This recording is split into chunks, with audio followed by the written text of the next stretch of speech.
Bonjour chérie. Ton thé t'attend sur la table de la cuisine avec un muffin tout chaud comme tu aimes. Un muffin, riche des moines.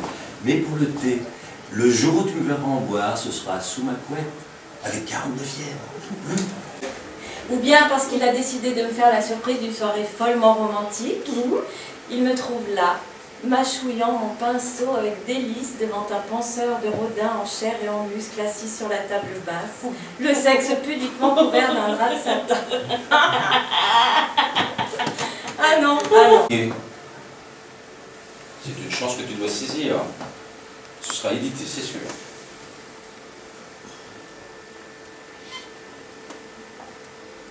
Je ne comprends pas. C'est mal écrit, c'est confus. Comment veux-tu que je mette des images sur des mots que je ne comprends pas? Écoute, je veux bien admettre que tu sois un peu fatigué, mais là, quand même. Cette histoire a été écrite pour les enfants. Tu as toujours rêvé d'aller en Chine. Tu dis souvent que tu aimerais voir la Chine avant d'être trop gâteuse. Pourquoi? Pourquoi pas l'Australie, le Canada, la Polynésie? Partagé entre méfiance et attendrissement, entre haine et désir. C'était comme si son cerveau éclatait en mille morceaux. Le plus douloureux, c'était son sourire. Il y avait dans ce sourire qu'elle connaissait pourtant par cœur quelque chose qu'elle ne supportait plus. Un verre? Volontiers, mais du très costaud si tu as.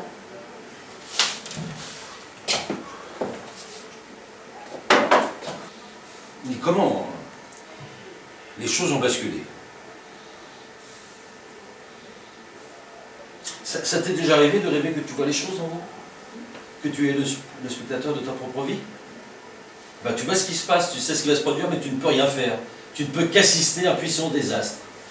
Et de là-haut, tu vois un mec qui te ressemble étrangement, un gars bien, enfin normal, quoi. Il a un boulot, un appart, une famille, et tu te dis, tiens, ce mec, c'est pour être moi, et c'est toi, putain, toi. À qui il arrive un truc tellement banal, mais tellement commun, que ça pourrait être n'importe quel mec de la Terre, mais non, c'est toi, toi.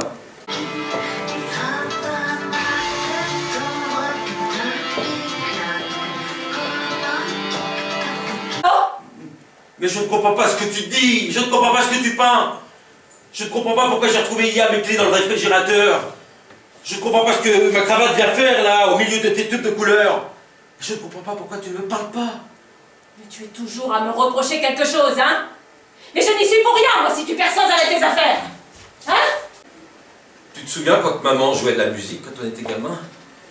Quand elle fermait le piano, c'était comme un arrêt sur image. Tout d'un coup, la terre stoppait sa course. Le silence s'abattait sur la maison. C'est pareil. Quand Juliana s'endort, le temps est suspendu et j'attends les premières lueurs du jour pour recommencer à respirer. Ouais, tu le sais, ça déjà tu me charries, hein. Ouais, je te fais marcher.